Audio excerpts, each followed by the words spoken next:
8h20. Essa é a hora do nosso Empreende Brasília com a Caroline Borges, diretora executiva da Rev Gestão de Pessoas, que todas as quintas-feiras está aqui com a gente, nos dando uma aula sobre algum assunto que certamente é do seu interesse, ouvinte da Nova Brasil. Carol, bom dia, bem-vinda mais uma vez. Bom dia, Diego, bom dia aos nossos ouvintes nessa manhã de quinta-feira. Carol, antes da gente falar do assunto de hoje, eu tenho uma surpresa para você. Tá no ponto aí, Davi? A gente está completando 6 meses de coluna Empreende Brasília. É uma coluna que pegou, os nossos ouvintes amam a tua participação aqui com a gente todas as quintas-feiras. Então a gente preparou com muito carinho, por meio da Bianca Torres, a quem eu agradeço muito aqui da nossa equipe da Nova Brasil FM, um vídeo em que a gente faz uma pequena retrospectiva desses 6 meses e a gente vai acompanhar agora junto com os nossos ouvintes. Você sabia que o jornal Nova Brasil Brasília tem um quadro especial para todas as quintas-feiras falar sobre as melhores dicas e informações sobre empreendedorismo, negócios, mercado de trabalho, planejamento de carreira e muito mais? É o Empreende Brasília, que conta com a participação de Caroline Borges e Mauricele Teles, da Rev Gestão de Pessoas. E hoje é quinta-feira, é dia de novidade aqui no Nova Manhã Brasília. Todas as quintas-feiras, você, nosso ouvinte da Nova Brasil FM, vai participar junto conosco de um quadro novo, o Empreende Brasília, com dicas de gestão de carreira, com dicas de emprego, como se comportar numa entrevista, como preparar um currículo, quais são as tendências do mercado. Tudo isso a gente vai toda quinta-feira ter aqui com o time da Rev Consultoria, Gestão de Pessoas, com esse quadro que se chama Empreende Brasília, que estreia agora. O quadro está completando 6 meses desde a sua estreia e, por isso, separamos para o nosso ouvinte alguns trechos dos melhores momentos até agora. Confira! Kelly, agora você nasce com a inteligência emocional e segue a sua vida, e que bom se você nasceu com ela, ou é algo que você pode se treinar ou ser treinado para adquirir ao longo da vida? Com essa inteligência emocional, ela é desenvolvida ao longo da vida. E os nossos pais, a nossa educação, tem um papel fundamental no desenvolvimento dessa inteligência, né? Só que o que a gente vem acompanhando é que cada vez menos as crianças estão sendo preparadas para lidar com frustrações, para olhar para o outro, para identificar quais são as necessidades. Então, agora, quando vira adulto, que vai para as organizações, isso precisa ser trabalhado, precisa ser desenvolvido. Uma das dicas valiosas que Caroline Borges deu para os nossos ouvintes foi como montar um bom currículo. Carol, a gente está falando de como deve ser, então, né? O que não pode faltar. Agora, o que está sobrando, né? Quais são os erros que costumam ser mais comuns? A gente, em alguns currículos, às vezes até que a gente fez ao longo da vida, ou viu alguém fazendo, muita gente coloca apaixonado por trabalho em equipe, instinto de liderança, adoro desafios. Esse tipo de coisa também sobra num currículo? O currículo é um cartão de visita. Ali você desperta ou não o interesse do recrutador de te chamar para um bate-papo, para uma entrevista, para uma segunda etapa do processo seletivo. Então, essas informações você vai conseguir revelar no seu currículo por meio das suas experiências. Se você está dizendo que você tem uma grande capacidade de liderança, como é que você diz isso num currículo? Quantas equipes você já liderou? De quantas pessoas? Em que experiências pelas quais você passou, você teve esses times para liderar? Você fez algum curso? Você tem alguma formação dentro dessa área? Especificou isso no seu currículo? O recrutador consegue ler isso. Esse tipo de habilidade ou de potencial demonstração de habilidade por meio dessas experiências. E na Rádio Mais Feminina, não poderia faltar um dia para falar sobre empreendedorismo feminino. Carol, empreendedorismo feminino é o nosso tema de hoje. Essa percepção que a gente tem de mulheres cada vez mais empreendendo, ela é palpável, ela é concreta? Quando a gente fala do empreendedorismo feminino, a gente tem alguns outros desafios que não são comuns ao homem que empreende, né? Então, o que acontece quando uma brasileira, em geral, costuma empreender? Ela muitas vezes empreende devido à necessidade de ter uma outra fonte de renda, né? Então, os ganhos com o próprio negócio, eles ajudam as mulheres a sustentar suas famílias, diminui ou acaba com essa dependência financeira, às vezes, de um parceiro. Geralmente os empreendedores, os homens, eles apontam a liberdade como o principal motivo para abrir um negócio, né? E as mulheres acabam tomando essa decisão por necessidade, para complementar ou para alcançar uma independência financeira e assumir muitas vezes o sustento da família, né? Muitas vezes elas são esse pilar financeiro de sustento da família. O quadro Empreende Brasília vai ao ar todas as quintas-feiras durante o jornal Nova Brasil Brasília, com a apresentação de Diego Amorim e Ariane Bittencourt. Sintonize com a gente, 97,5 FM. E se você quiser conferir algum dos programas passados, é só acessar o nosso YouTube, Nova Brasil Brasília, e ficar por dentro. Tá aí, 8 horas e 26 minutos, quase um quadro do Faustão aqui, né, gente? Não, eu fiquei aqui emocionada. Deu até pra emocionar, ficou né, muito bacana. Carol? Bianca, obrigada, ficou ótimo. E realmente, como passa rápido, já falamos sobre tantas coisas aqui, né? Tantas coisas, 6 meses, né? E eu confesso a você, Carol, no início da nossa parceria, eu falei, gente, será que toda semana a gente vai ter assunto interessante para falar com os nossos ouvintes? E tá tendo, já são 6 meses em que mérito seu também de trazer sempre de uma forma leve, de uma forma dinâmica, de uma forma interessante para o nosso ouvinte. Eu tenho certeza, e a gente está recebendo esses retornos, os nossos ouvintes estão adorando aqui essa nossa parceria. Fico feliz, a gente aguarda sempre sugestões, né? Porque os temas eles vão se renovando, vão surgindo coisas novas, temas novos, assuntos novos, mas a sugestão dos ouvintes é muito importante para a gente. Com certeza. Vamos lá então para o assunto de hoje, ESG. Todo mundo está falando isso, está na moda falar disso. Afinal de contas, o que significa essa sigla e de onde ela surgiu, Carol? Então, vamos lá. A ESG é uma tendência, na verdade, é uma necessidade também de resposta das empresas aos desafios que a gente está tendo aqui no mundo, né, no nosso planeta. Diz respeito à integração de geração desse valor econômico, aliado também a uma preocupação com essas questões ambientais, sociais e de governança, que é realmente já a tradução da sigla, né? Então, por parte das empresas, esse alvo por parte das empresas. É uma forma de mostrar responsabilidade e comprometimento com o mercado em que essas empresas atuam, com os consumidores, com os fornecedores, os colaboradores e os investidores.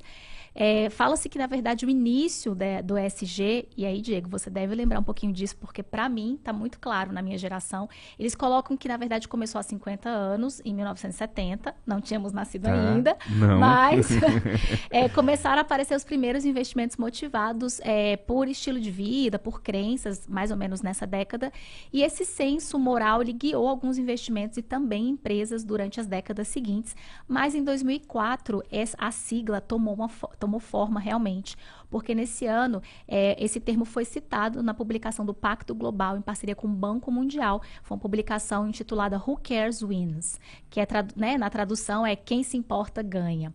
E eu lembro claramente, quando eu abri a minha primeira conta, eu tinha entrado na universidade, eu ainda era menor de idade, mas eu abri a minha primeira conta, e o banco que eu escolhi porque era um banco que não se falava em ESG aqui no Brasil, mas falava em responsabilidade socioambiental. Sim. E eu abri a minha conta neste banco porque este banco tinha práticas muito declaradas e comprovadas, e aquilo ali me chamou muita atenção como consumidora. Não sei se você lembra, acho que todos nós, se formos fazer um exercício de consumo de bens, serviços, a gente vai lembrar, inclusive aqui em Brasília, de empresas que trabalham muito essa questão do impacto que elas causam na sociedade, nos colaboradores ali, no meio ambiente, com práticas de governança, de controle que envolvem transparência. Então, ESG está bastante ligado a isso. Então, tá? A prática não é nova, mas essa sigla é nova, é isso, Carol? A sigla também não é tão nova, se a gente pensar 2004, né? Mas a prática ela não é tão nova, ela já ela tem mais tempo. Mas é uma agenda que tem sido cada vez realmente mais relevante, como você começou aqui mencionando o tema, na pauta da sociedade, dos conselhos de administração das empresas e na transformação também dos negócios, porque ela vem influenciando tomada de decisão de investimento. Então, já existem, inclusive, fundos, já existem indicadores ligados à Bolsa de Valores para identificar empresas que têm essas práticas claras e essas práticas confirmadas. E quais as vantagens para a empresa que investe nisso? Então, as empresas que investem nisso, elas têm uma redução de custos. Eu não vou nem entrar em detalhes a respeito de reputação, porque isso aumenta muito a reputação do negócio no mercado. Fideliza cliente. Você acaba comprando mais aquela marca porque tem um alinhamento com seus valores. Então, o ESG está muito ligado a você nunca dissociar propósito de ganho financeiro. Então, o propósito do negócio ele tem que estar muito claro e ele tem que ser observado sempre. Trabalha também a questão da sustentabilidade e transparência, dá uma segurança para quem investe no negócio. Então, as pontuações dos índices, principalmente as empresas, né, listadas em bolsa, tendem a ser melhores, né, gerenciadas.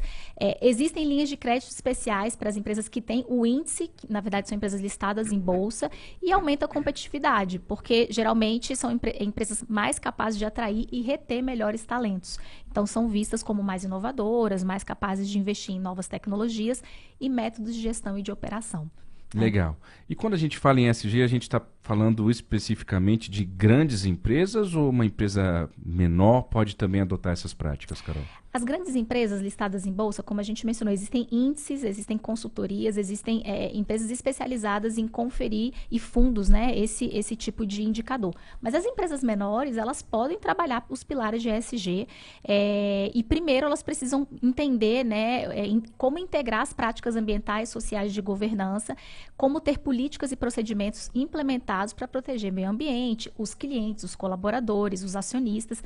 Existem 17 Objetivos de Desenvolvimento Sustentáveis, os ODS, que foram instituídos pela ONU e que daí, né, muitas empresas começam a desdobrar as suas políticas e processos de ESG para analisar os impactos positivos e negativos que podem ser gerados a partir da realidade da natureza da empresa. Existem consultorias especializadas em cada uma dessas letrinhas, né? Olha só. Especializadas no ambiental, especializadas no social, e o social está muito ligado a colaboradores e fornecedores também, e também nas práticas de governança, ou seja, dar mais transparência às práticas de controle e de administração do negócio. Legal. E, Carol, eu imagino que quem acompanha isso e quem faz essa avaliação está vendo se de fato a empresa está colocando em prática tudo isso ou se não está também se valendo dessa coisa de se apresentar como uma empresa social, ambiental, mas você vai espremer, vai ver, não tem muito, é só mesmo uma coisa de fachada. Imagino que essa seja uma preocupação, né? Com certeza, com certeza. Inclusive, essa é uma das grandes preocupações nas empresas acreditadoras, né? As empresas que trabalham essas questões dentro das empresas que têm ideia de transformar o negócio para um negócio ESG. Muito bem. Mais alguma dica, Carol, sobre esse assunto?